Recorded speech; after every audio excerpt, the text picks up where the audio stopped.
14ই ফেব্রুয়ারি সমস্ত পৃথিবীব্যাপী বিশ্ব ভালোবাসা দিবস হিসেবে উদযাপিত হয়। ভালোবাসা প্রগাঢ় এক অনুভূতির নাম, ভালোবাসা থর থর আবেগের নাম।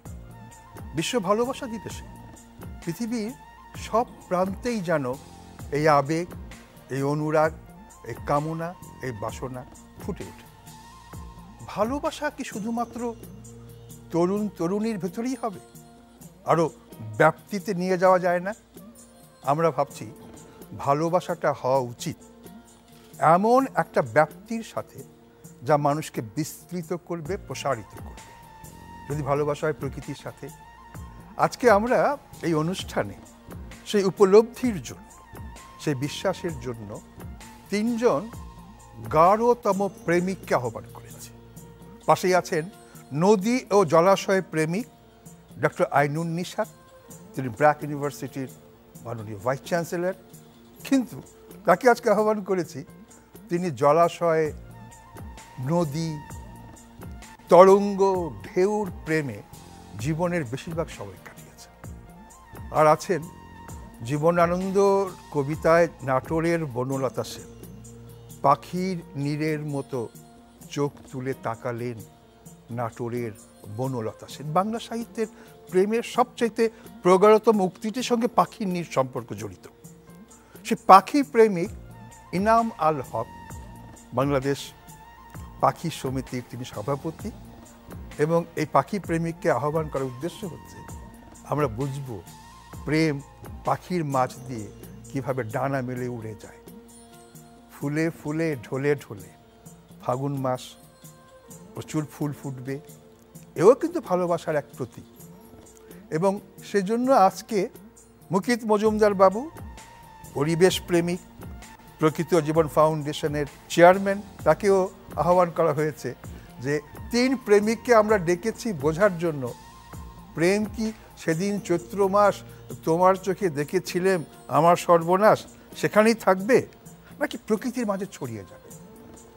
40,000 বছর আগের ল্যারেক্স গুহাতে, 14,000 বছর আগের আলতামিরা গুহাতে স্পেনের কেপ পেইন্টিংসে যদি পশু পাখির ছবি থাকে এবং উদ্ভিদের ব্যাপার থাকে, 4,000 বছর আগের নীল নদের তীরে কনার্কের মন্দিরে ফ্রেস্কোতে যে পাখি, লতা পাতা, ঘাসের গভীরতম ছবি, এগুলো কিন্তু প্রমাণ করে যে মানুষ কিন্তু সভ্যতার সূচনা থেকেই প্রকৃতির মাঝে মগ্ন, নদীর তীরে গড়ে উঠেছে।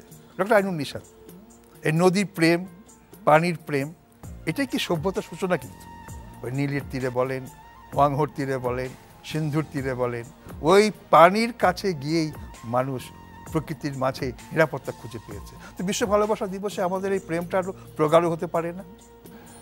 ধন্যবাদ। আমি যখন কালকে মেসেজ পেলাম যে ভ্যালেন্টাইন ডে এবং প্রকৃতি এটা নিয়ে একটা অনুষ্ঠান হবে, আমি একটু দ্বিধায় পড়ে গেলাম। এটা কি প্রকৃতির জন্য মানুষের প্রেম, না প্রকৃতির মধ্যের যে প্রেম বিকশিত হয় সেটা? প্রকৃতি বলতে যে আপনি পানি, নদী, খাল এগুলোর কথা বললেন, এগুলো ফিজিক্যাল কতগুলো ভৌত নিয়ামক। প্রকৃতিতে যদি আমি জীববৈচিত্র্যটাকে ধরি, পশু পাখি মাছ, তাদের মধ্যে কি প্রেম নেই? এবং সেই ক্ষেত্রে প্রেমের বহিঃপ্রকাশ কী? আজকে ভ্যালেন্টাইন্স ডেতে প্রেমিক প্রেমিকাকে কিংবা প্রেমিক প্রেমিককে লাল গোলাপ উপহার দিচ্ছে। তা আমি একটু ইন্টারনেটে গিয়ে ঘাটাঘাটি করলাম কোন রঙের কি অর্থ। মুকিত মজুমদার বাবুর রঙটি অত্যন্ত আজকের দিনের জন্য উপযুক্ত, এই সোফার এই লাল রঙটি আজকের দিনের জন্য উপযুক্ত, কারণ প্রত্যেকটা রঙের ব্যাখ্যা আছে। আমি সেদিকে যাব, কিন্তু তার আগে যেটা বলতে চাচ্ছি, পশু পাখির মধ্যেও কিন্তু প্রেম আছে, তারা প্রেম নিবেদন করে। প্রেম নিবেদনের মূল উদ্দেশ্য হচ্ছে আসো আমরা ঘর পাতি। বহু পাখি প্রথমে সুন্দর একটা বাসা বানায়, মহিলা পাখিকে নিমন্ত্রণ করে, মহিলা এসে দেখে দেখে যায় তার পাখিটা, তার বাসাটা কতটা শক্তিশালী, এবং যদি বাসা পছন্দ না হয় তখন তাকে ছেড়ে দিয়ে আরেক পুরুষের কাছে যাবে। এবং এই ক্ষেত্রে পুরুষদের প্রচেষ্টা বোধহয় মহিলাদের থেকে বেশি, মানে মেয়ে পশু কিংবা পাখির তুলনায় অনেক বেশি। হরিণ তার শিং গজায় পুরুষ নারীকে অ্যাট্রাক্ট করার জন্য। ময়ূর পেখম তুলে নাচে, আসো আমরা প্রেম করি। ভাষাটা কিন্তু আসো প্রেম করি। বৃষ্টি যখন নামছে, কালো মেঘ থেকে অঝরে বৃষ্টি নামছে, তখন তার প্রেমের কথা মনে হলো। তাদের অবশ্য 14ই ফেব্রুয়ারির জন্য অপেক্ষা করতে হয় না, বৃষ্টি হলেই হয় তাদের। আপনি বাংলাদেশের গ্রামে যদি যান, সেটা হচ্ছে বহু বক দেখা যাবে বর্ষাকালে, প্রেমের সিজনে তার বুকটা লালচে হয়ে গেছে, বাদামি হচ্ছে, গোবক। অনেক বকের মাথায় একটা পালক গজায় তার সৌন্দর্য বৃদ্ধির জন্য, তার প্রেমিকাকে আহ্বান করার জন্য, আসো আমি প্রস্তুত। এবং বিভিন্ন ধরনের উদাহরণ আছে। মাছের কথা বলি, পুঁটি মাছ, দেখবেন যে কিছু পুঁটি মাছের লাল ছোপ ছোপ থাকে শুধু বর্ষাকালে, যখন তার প্রেমের সিজন। তো এই প্রেমের সিজনের জন্য পুরুষরা সাজগোজ করে, তার শক্তিটা দেখাতে চেষ্টা করে সে। মহিলারা কিন্তু শক্তিশালী পুরুষ, মাসো বডি, সেটাকে তারা প্রশংসা করে। আবার মহিলা পার্টনারকে অ্যাট্রাক্ট করার জন্য তাদের কিছু টেকনিক আছে। যেমন শিম্পাঞ্জির একটা প্রজাতি আছে, তারা গাছের থেকে ফল নিয়ে এসে মহিলাকে দিচ্ছে। মাকড়সার কথা পড়ছিলাম, সে পোকা মেরে এনে মহিলাকে দিচ্ছে। সময়টা কিন্তু এই ভ্যালেন্টাইন্স ডে এর কাছাকাছি, আসো আমরা প্রেম করি। তো একটা হচ্ছে তাদের ড্রেস আপ করা, তাদের সাজগোজ, একটা হচ্ছে কিছু উপহার দেয়া, আরেকটা হচ্ছে আসো নাচি, লেট আস ডান্স। আপনি বাংলাদেশের কবুতর দেখবেন, আপনি যে কবুতর, পুরুষ কবুতর মহিলার চারপাশে ঘুরে ঘুরে নাচছে, মহিলা পাত্তা দিচ্ছে না, কিন্তু ওই 4-5 জন পুরুষ থাকলে, যার পুরুষ তার নাচটা পছন্দ হলো, তার ঘরে গিয়ে উঠছে। অর্থাৎ মানুষের মধ্যে আমরা লাল গোলাপ দিয়ে প্রকাশ করছি একজন আরেকজনের কাছে যে আমি তোমাকে পছন্দ করি, কিংবা আমি তোমাকে ভালোবাসি, কিংবা তোমার প্রতি আমার আকর্ষণ বিরাট। পশুদের মধ্যেও কিন্তু বিভিন্নভাবে, বিভিন্ন প্রকারে পাখিদের মধ্যে, মাছের মধ্যে একজন আরেকজনকে আমন্ত্রণ জানায়। আজকে কিন্তু ডক্টর আইনুন নিশাতের এই তুখোর আলোচনায় এই প্রেম বিষয়ক পশু পাখিদের উপর, যা আমার তো মনে হয় রোমান হলিডে সেই গ্রেগ গ্রিপে অড্রে হেপবার্নের প্রেমের চাইতেও এই প্রেমগুলো অনেক ঘনীভূত। তো সব মিলিয়ে এটা মনে করবেন না যে মানুষেরই একচেটিয়া ব্যাপার। তবে হ্যাঁ, প্রেম, অনুরাগ, ভালোবাসা এগুলো না থাকলে তো পৃথিবী খরা হয়ে যাবে। পাখি প্রেমিক ইনাম আল হক তিনি জীবনের বেশিরভাগ সময় কাটিয়ে দিলেন এই পাখির ডানার অপরূপ সৌন্দর্যের উদ্ভাসন খোঁজার জন্য। ইনাম ভাই, আপনার রোমান্টিক অনুভূতি জানতে চাই। Romantic Valentine's day. আমাকে যেহেতু আপনি পাখি প্রেমেই বললেন, তো আমি বলি পাখির প্রেমে পড়েছিলাম কিনা, সেখান থেকেই শুরু করি। প্রগাঢ় অনুরাগকে যদি প্রেম বলেন, তাহলে ঠিকই আমি খুব শৈশবেই পাখির প্রেমে পড়েছিলাম। যদি নরনারীর প্রেমেই যে কেবল যারা বিশ্বাস করেন, তারা যদি এটা অবিশ্বাস করেন, আমি শুধু এটা বলতে চাই যে এটা কিন্তু কোনো বিশেষ বিশেষ ক্ষেত্রেই হয় তা নয়। প্রতিটি মানুষের মধ্যেই অন্য প্রাণীর প্রতি প্রেম, প্রকৃতির প্রতি প্রেম রয়ে গেছে। তাই যদি না থাকতো, তাহলে আমরা ধরুন আমাদের এখানে দেশে আমার সোনার বাংলা আমি তোমায় ভালোবাসি, এই গানটি শুনে চোখে পানি আসে না এমন কোনো বাংলাদেশই পাবেন না। বাংলাদেশের কথা হচ্ছে, কিন্তু বাংলাদেশের প্রকৃতি, আমরা যেখানে জন্মাই সেই গ্রামটি, সেই শহরটি, নদী নালা, পশু পাখি যা আমরা আশেপাশে দেখি, আমরা এদের প্রতি অনুরক্ত হয়েই যাই। কারোর ভেতরে একটু প্রবল থাকে, কারোর মধ্যে কম, কিন্তু এই অনুরাগ কিছুতেই এড়াবার নয়। তা আমি এই জন্য মনে করি প্রেম বললে যদি আমি শুধু নরনারীর প্রেমের মধ্যেই আটকে থাকি, তাহলে খুবই একটা সংকীর্ণ ব্যাখ্যা হবে প্রেমের। আমার মনে হয় ওই যে একটা কবিতা আছে যে ভালোবাসতে বাসতে ফতুর করে যাব, এটা নরনারীর ক্ষেত্রে বোধহয় সত্যি, কিন্তু প্রকৃতির প্রেমে আপনি সম্পদশালী হবেন, ফতুর হবেন না কখনো। ভালোবাসতে বাসতে সম্পদশালী হয়ে যাবেন। আপনি বলছেন ভালোবাসতে বাসতে ফতুর হয়ে যাব, তা আমার তো মনে হয় ভালোবাসাকে চতুর ব্যবসায়িক একটি কারণে ভ্যালেন্টাইন্স ডে অনেক প্রোপাগান্ডা এবং প্রচার হয়ে থাকে। সেই ফাঁদে না পড়াই কিন্তু আমাদের উচিত। তো মুকিত মজুমদার বাবু ধূসর মরুভূমিতে থাকার সময় মধ্যপ্রাচ্যের অনুভব করলো নিজের শ্যামল দেশটির প্রকৃতির কথা, প্রেমের কথা, এবং সেই আবেগে ঘনীভূত হয়ে আমার বিশ্বাস অনেক নতুন একটা দৃষ্টিভঙ্গি পেয়েছে। এই যে প্রকৃতির প্রতি প্রেম, পরিবেশের প্রতি প্রেম, লতা পাতা গাছ, একটা প্রজাপতির ডানা মেলা, আমরা জানি আপনার কল্যাণে মেলা হচ্ছে, তো আপনি প্রজাপতির জন্য কাজ করছেন, গাছের জন্য কাজ করছেন, পাখির জন্য কাজ করছেন, জলাশয়ের মাছগুলোকে বাঁচাবার কাজ করছেন, শুশুককে বাঁচাবার কাজ করছেন, সব মিলিয়ে যে একটা স্নিগ্ধ পেলবতা, এই সুষমার উৎসটা কি ভাই? আসলে যেটা নিশাত ভাই বললেন, এনাম ভাই বললেন, প্রেম চিরন্তন। সুতরাং ভালোবাসা, প্রেম এ দুটো যেমন আমাদের মধ্যে আছে এবং পশু পাখি সব কিছুর মধ্যেই কিন্তু ছড়িয়ে আছে।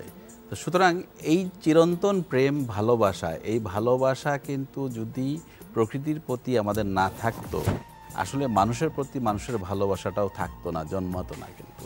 কারণ আমি যদি বলি একটা কথা, যে আপনি দেখেন গানের কথা বলেন, কবিতার কথা বলেন, ছড়ার কথা বলেন, আমরা কিন্তু সব কিছুতে কিন্তু প্রকৃতিকে টেনে আনি। কিন্তু আপনি যতই ভালোবাসার কথা বলি না কেন, আমরা সেখানে কিন্তু প্রকৃতি সবসময় আছে। প্রকৃতিকে বাদ দিয়ে কিন্তু ভালোবাসার কথা নেই। আজকে যত রবীন্দ্রনাথ ঠাকুর যত কবিতা লিখে গেছেন, গান লিখে গেছেন, অথবা আমাদের কাজী নজরুল ইসলাম যত গান কবিতা লিখে গেছেন, সব কিছুর মধ্যেই কিন্তু ভালোবাসার কথা, প্রকৃতির কথা। তো সুতরাং এই প্রেম ভালোবাসা সব যুগ যুগ ধরে চলে আসছে, কিন্তু প্রকৃতিকে ঘিরেই কিন্তু হয়েছে। তো যেটা আমরা হয়তো সবসময় ভ্যালেন্টাইন্স ডেটাকে এমনভাবে করে ফেলেছি, মনে হয় যেন শুধু মানুষের ভালোবাসা। না, মানুষের ভালোবাসাটা কিন্তু এদের বাদ দিয়ে নয়। যে পশু পাখি আছে আমাদের এই প্রকৃতিতে, গাছপালা আছে, নদ নদী আছে, সব কিছু মিলিয়েই কিন্তু আমাদের এই ভালোবাসা। এবং এরা যদি না থাকতো আমাদের ভালোবাসাও থাকতো না কিন্তু। এবং এরা আছে বলেই কিন্তু এই ভালোবাসাটা আছে। এবং আমাদের এই ভালোবাসা, আমি মনে করি এই ভালোবাসাটা, চিরন্তন ভালোবাসাটা এসছেই প্রকৃতির থেকে।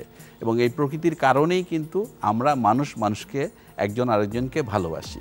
এই যে আপনি বললেন রবি ঠাকুরের কথা, ফাগুন লেগেছে বনে বনে, ডালে ডালে ফুলে ফুলে, পাতায় পাতায় রে, আড়ালে আড়ালে কোণে কোণে। এই ফাল্গুন মাসে পল্লবিত পরিবেশের মধ্যে কিন্তু প্রেম ভাবটি জেগে ওঠে। ইউনেস্কো একটা রিসার্চ করেছে রিসেন্টলি, তারা বলেছে পৃথিবীর সেই সমস্ত দেশের সংস্কৃতি বিনাশ হয়ে গেছে যেখানে জীববৈচিত্র্য বিনাশ হয়ে যাচ্ছে। অর্থাৎ বায়োডাইভার্সিটি যদি বিপন্ন হয় তো কালচার, সংস্কৃতি বিনষ্ট হয়ে যায়। এই প্রেক্ষাপটে কিন্তু এই প্রেমটাকে আরও জাগানো উচিত আমাদের, বৈশ্বিক কারণে পৃথিবীকে রক্ষা করার জন্য। এ সম্পর্কে আমি আপনার মতামত জানতে চাইছি। অবশ্যই, মানে প্রকৃতি বাঁচলে মানুষ বাঁচবে, মানুষ বাঁচলে প্রকৃতি বাঁচবে, এবং দুটোর মধ্যে একটা সমন্বয় করা প্রয়োজন। আজকে ভ্যালেন্টাইন্স ডে এর মূল উদ্দেশ্য হচ্ছে কোর্টশিপ, একজন আরেকজনের প্রতি যে ভালোবাসা সেটা নিবেদন করার একটা উৎসব। ফুল দিচ্ছেন, গোপনে কোথাও ডিনারে নিয়ে যাচ্ছেন, এক কোনায় বসে, তাই না, এনজয় করছেন আরেকজনের কোম্পানি। এটা মানুষের অনুভূতিকে কিন্তু মারাত্মকভাবে নাড়া দিতে পারে। পৃথিবীর আদি কাব্য বলা হয় রামায়ণকে, লিখেছিলেন মহর্ষি বাল্মীকি চোখাচোখি দেখে। ঘটনাটা ঘটলো এক্স্যাক্টলি ক্রঞ্চ, বাংলাতে কি সারস না বক না চোখাচোখি তা আমি জানি না, আপনি বললেন চোখাচোখি, ওই প্রজাতির। এবং এটা নজরুলের লেখাতে আছে, বিভিন্ন লেখাতে আছে।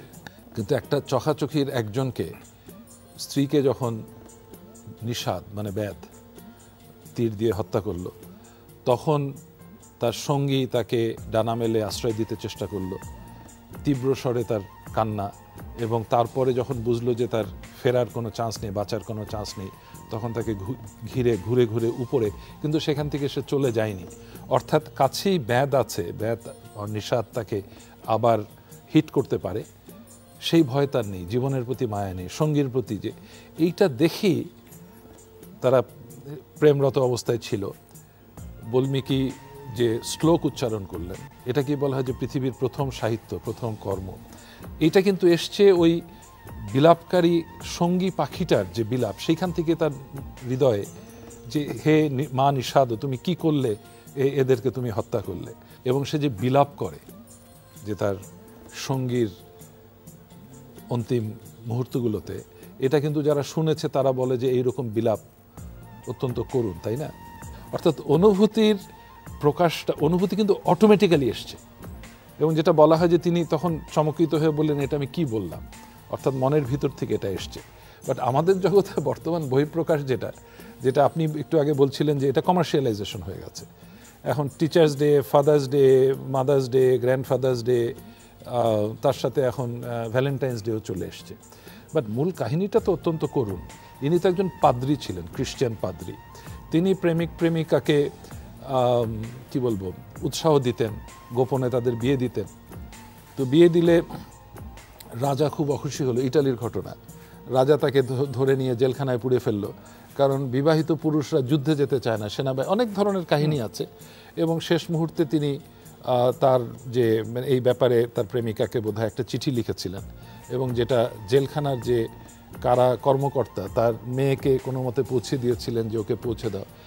তার শেষ সেন্টেন্স ছিল ইয়োর্স ভ্যালেন্টাইন। তো সেইটা থেকে সেন্স ভ্যালেন্টাইন ডে নাম হয়েছে। তো এটা বহিঃপ্রকাশের জন্য আপনি কমার্শিয়াল বলেন আর বাণিজ্যিক ভিত্তিতেই হোক, এর কতগুলো গ্রামার রচিত হয়ে গেছে। প্রথম গ্রামার হচ্ছে এটা লাল ফুল দিতে হবে। কেন লাল ফুল এবং লাল রক্তিম গোলাপ, এবং কটা দেবেন এবং কখন দেবেন, কাকে দেবেন, এটারও কিন্তু গ্রামার রচিত হয়ে গেছে। আপনি যদি একটু ইন্টারনেটে ঢোকেন, ওয়েবসাইটে ঢোকেন, আপনি ধরেন কোনো এক জায়গাতে আপনার কারোর সাথে দেখা হলো, আপনি তাকে বোঝাতে চাচ্ছেন যে আমি তোমার প্রতি আকৃষ্ট হচ্ছি, আপনি তাকে একটা গোলাপ দেবেন। আপনি যদি এরপরে যদি বলেন যে আসো আমাদের সম্পর্কটা আরেকটু লম্বা করি, তো আপনি দুটো দেবেন, বাড়তে থাকবে। এবং একটা স্টেজে যখন 12টা দেবেন, তার মানে হচ্ছে আমি তোমার প্রতি নিদারুণভাবে অনুরক্ত। কিন্তু ওটাও ভাবতে হবে গোলাপের ডালে আবার কাটা আছে না, ও কাটাযুক্ত গোলাপ যেটা দেবেন না, এটা লেখা আছে, আপনি বইতে লেখা আছে একাধিক কাটা। দাঁড়ান, এই যে যারা এই গোলাপ চাষ করে তারা কিন্তু টিস্যু কালচার করে করে কাটা মুক্ত গোলাপ বানিয়েছে, কোলেস্টেরল মুক্ত ডিম যেরকম আবিষ্কৃত হচ্ছে। তো এখন এই রঙের যে ব্যাখ্যা, আপনি যে সাদা গোলাপ দেন তাহলে সর্বনাশ, কারণ সাদা গোলাপ হচ্ছে অনেকটা সম্মান করছি, তাকে কি বলবো, রেসপেক্ট করা। এই জন্য কেউ মারা গেছেন তখন তাকে সাদা গোলাপ দেওয়া হয়। প্রেমিকাকে যদি ভুল করে আপনি সাদা গোলাপ পাঠিয়ে থাকেন, কবি রিলকের সাদা গোলাপ দেওয়া হয়েছিল কফিনে। আপনার হলুদ গোলাপ যদি দেন, সেটা ফ্রেন্ডশিপ, অ্যাফেকশন। আপনার ভাগ্নিকে দেন, ঠিক আছে, কিন্তু লাল গোলাপের অর্থ আর হলুদ গোলাপের অর্থ আলাদা।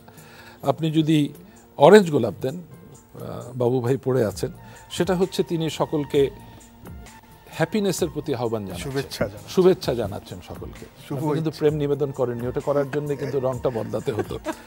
আর সবচেয়ে মজার হচ্ছে, আপনার যদি হলুদ গোলাপ আর তার কিনারে লাল রং থাকে, সেটা কিন্তু মিন করছে যে তুমি একান্ত আমার, মানে সম্মানও করছি, মানে আবার লালের ছোঁয়াটা আছে, মানে তুমি যে আমার, তুমি যে আমার।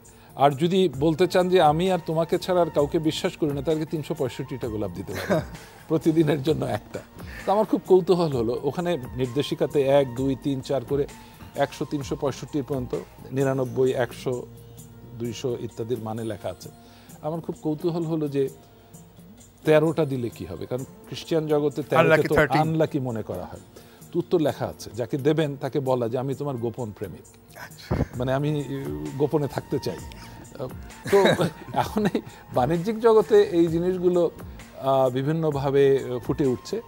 তারা এখন ইদানিং লক্ষ্য করলাম, তারা বলছে না তুমি এক রঙের গোলাপ না, বিভিন্ন রঙের গোলাপ মিশিয়ে দাও। বাট যে গোলাপটা লাল রঙের গোলাপ, এটা কিন্তু লং স্টেম হতে হবে, এতখানি তার ডাটা, তার মাথায় ছোট্ট একটা গোলাপ, যেটা কিন্তু এখন গাজীপুর কিন্তু বিভিন্ন জায়গাতে কমার্শিয়ালি চাষ হচ্ছে। আমাদের আগের দেশি গোলাপ কিন্তু ছিল ছোট ডাটার উপরে, এটা কিন্তু এখন এটা লম্বা হতে হবে। এটা আমাদের বাণিজ্য। কিন্তু আপনার এই সংখ্যাতাত্ত্বিক জটিল আলোচনায় কিন্তু প্রেমিক প্রেমিকারা আতঙ্কিত, ঘাবড়ে শিহরিত হবে যে এত জটিল যে অঙ্ক করে দিতে হবে, তো বলবে কাটার আঘাত সয়েছি, ফুলের আঘাত সয় না।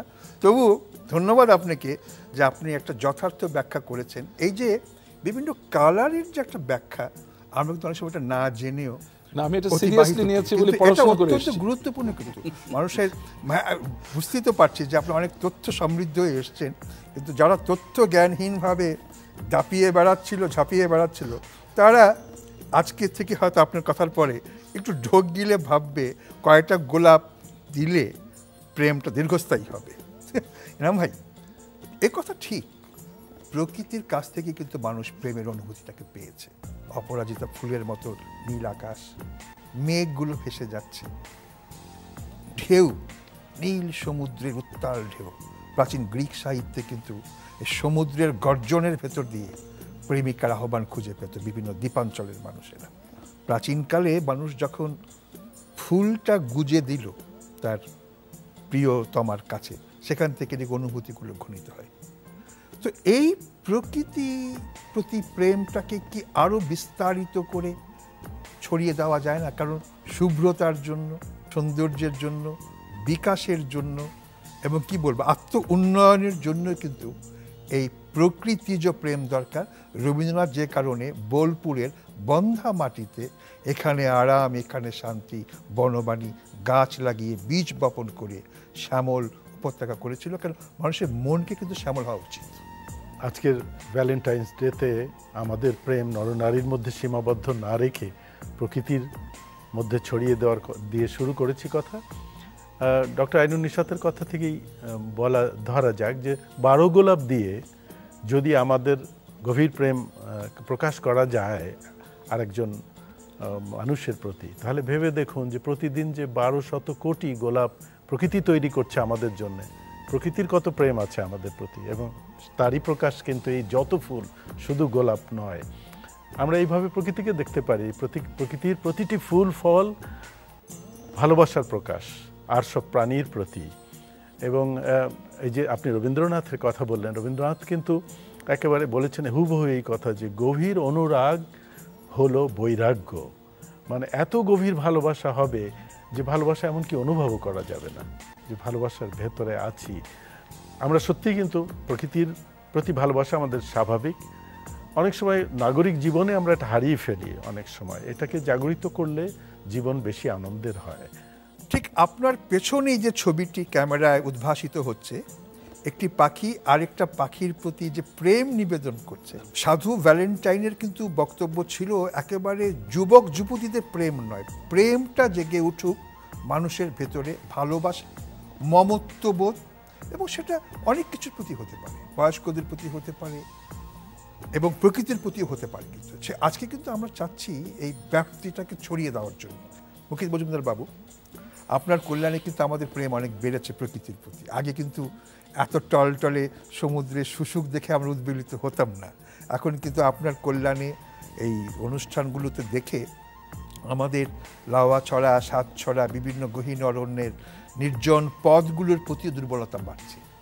তো এভাবে প্রেমটাকে একদম চোখের বাইরে এনে বিস্তৃত করার যে পদক্ষেপগুলো নিচ্ছেন, এটার পিছনে কোন বোধটা কাজ করছে? সবচেয়ে বড় কথা কি, আমাদের প্রকৃতিতে যা আছে এই জিনিসগুলো কিন্তু আমরা অনেক সময় অনুভব করি না। আমরা কিন্তু আসলে এটা তো এক্সিস্ট করছে, বাতাসে থাকলে আমরা বুঝতে পারি না আমরা কতটা প্রয়োজনীয়। এই যে আমাদের অক্সিজেন আমরা যে নিচ্ছি, ছাড়ছি কার্বন ডাই অক্সাইড, এবং এই যে আমরা নানাভাবে আমরা বেঁচে আছি আমাদের প্রকৃতির মধ্যে, সেটা কিন্তু আমরা ফিল করি না। কিন্তু যখন এটাকে তুলে ধরা হয় তখন কিন্তু শিখি আমরা বুঝি যে আসলে তো এই জিনিসটার মধ্যেই তো আমি আছি। তো সেইখানের থেকে আমি যদি বলি, তা আমি বলবো যে আমাদের বাংলাদেশে আমাদের যে জীববৈচিত্র্য এত এত রিচ এবং এত কিছু আছে, একটা ছোট্ট দেশে আমাদের যে বায়োডাইভার্সিটি, আমি বলবো এটা কিন্তু অভাবনীয়, এবং এ ধরনের কিন্তু সাধারণত দেখা যায় না। এবং যাদের নাই তারা কিন্তু বোঝে, সেটা মিডল ইস্টেই গেলেই বোঝা যায় যে তারা কি অবস্থায় আছে। তারা কিন্তু বাইরের থেকে নিয়ে আসছে, তাদের দেশটাকে সবুজ করার জন্য গাছ লাগাচ্ছে, ঘাস লাগাচ্ছে, ওয়াটার বডি তৈরি করছে, পশু পাখি তারা নিয়ে আসছে বিভিন্ন দেশ থেকে। সেইখানে যদি আমি বলি যে আমাদের এই দেশটা এত কিছুতে সমৃদ্ধ, সেই দেশে কিন্তু আমরা কিন্তু আছি, আমরা বুঝি না আমাদের কি আছে। তো সেইখানে আমি মনে করি যে এই যে অনুষ্ঠানটি হচ্ছে প্রকৃতির জীবন, তার মাধ্যমে কিন্তু একটা জিনিসই, একটা মেসেজ কিন্তু সবার কাছে চলে যাচ্ছে যে আমরা এই প্রকৃতির, এই ভালোবাসার এবং এই বাংলাদেশের মধ্যে যে আছি, সেই বাংলাদেশের কিন্তু অনেক কিছুই আছে যেটা কিন্তু শেষ হয়ে যাবে, নষ্ট হয়ে যাবে, ধ্বংস হয়ে যাবে আমরা যদি এখনই সজাগ না হই। এবং আমাদের এই অফুরন্ত সম্পদ কিন্তু ধরে রাখার জন্যেই কিন্তু অ্যাওয়ারনেসটা তৈরি করার চেষ্টা করা হচ্ছে। তা আমি যেটা বলবো যে আমাদের মধ্যে এই সচেতনতাটা যদি আজকে আসে, ভালোবাসার ব্যাপারটা, প্রকৃতির প্রতি ভালোবাসা, এটা যতই আমরা বেশি করে অনুভব করব, তাহলেই কিন্তু এই ভ্যালেন্টাইন্স ডের এই ভালোবাসার ব্যাপারটা সার্থক হবে। ডক্টর আইনুন নিশাত, আমি একটা কথা আপনাকে বলতে চাই। অদ্বৈত মল্লবর্মণ তিতাস একটি নদীর নাম লিখে আলোড়ন সৃষ্টি করেছিল। নদীটা মরে যাচ্ছে, সভ্যতা ভেঙে যাচ্ছে, বাসন্তী শুকিয়ে যাচ্ছে, প্রেমিকা শুকিয়ে যাচ্ছে, হারিয়ে যাচ্ছে। এই যে নদী বুঝে যাচ্ছে, মরে যাচ্ছে, বর্জ্য, বিপন্নতা, ধূসর পরিবেশ, প্রেমকে জাগাতেই হবে আমাদেরকে ওই জলবায়ুর প্রতি, প্রকৃতির প্রতি, সেই প্রেক্ষাপটে আমি একটু আগে বলছিলাম যে প্রকৃতির মধ্যে প্রেম কিভাবে বিনোদন করা হয়, নিবেদন করা হয়, সেটার যে ব্যাখ্যা। বাট এনামুল হক সাহেব যেটা কথাটা বললেন যে প্রকৃতির জন্য আমাদের প্রেম থাকতে হবে, যেটা একটু কটমটে ভাষায় বাবু ভাই ব্যাখ্যা করলেনই, বাট আসলে বিষয়টা কিন্তু আপনি সরস করে বলতে পারেন। আমি যখন এখন থেকে 50 বছর আগে ক্লাস 9-এ পড়ি, আমি কিন্তু এসএসসি পরীক্ষার্থীদের প্রথম ব্যাচ, আমাদের সময়ে প্রথম বাংলায় বই লেখা হলো, জীববিজ্ঞান নিয়েছিলাম। সেই বিজ্ঞানের বইটাতে যারা লিখেছিলেন প্রফেসর আমিনুল হক এবং অন্যরা, বাংলায় প্রথম, সেটার কিন্তু ভূমিকাতে রবীন্দ্রনাথের একটা কবিতার 2টো চরণ উদ্ধৃত ছিল। বিহগে ললিত গীতি শিখায়েছ ভালোবাসি, ঢেলেছ ফুলের দলে স্বর্গেরও শোভারাশি। তো আপনি যদি প্রকৃতির মধ্যে স্বর্গ যদি খুঁজে পান, অবভিয়াসলি আপনি প্রকৃতি রক্ষায় আগ্রহী হবেন। কিন্তু আজকের রোমান্টিকতার মধ্যে যদি আসি, আপনি কোথায় যাবেন প্রেমিকাকে নিয়ে? অবভিয়াসলি নদীর পাড়ে, পাহাড়ে, বনের মধ্যে, লেকের ধারে। অর্থাৎ এই ভ্যালেন্টাইন্স ডে উদযাপনের জন্য কিন্তু সুন্দর প্রকৃতি চাই। অনুষ্ঠানের শেষ করছি আমরা এটুকু কথা বলে, এই পাখিগুলো, ফুলগুলো, পাতাগুলো, নিসর্গ, গাছগুলো আমাদের প্রতি কিন্তু অবিরাম, অবিরল প্রেম নিবেদন করছে।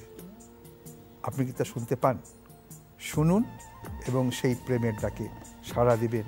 আজকে বিশ্ব ভালোবাসা দিবসে এটাই প্রত্যাশা করি। বেঁচে থাক সবুজ শ্যামল প্রাণের স্বদেশ, স্নিগ্ধ সুনির্মল, স্নিগ্ধ সুনির্মল।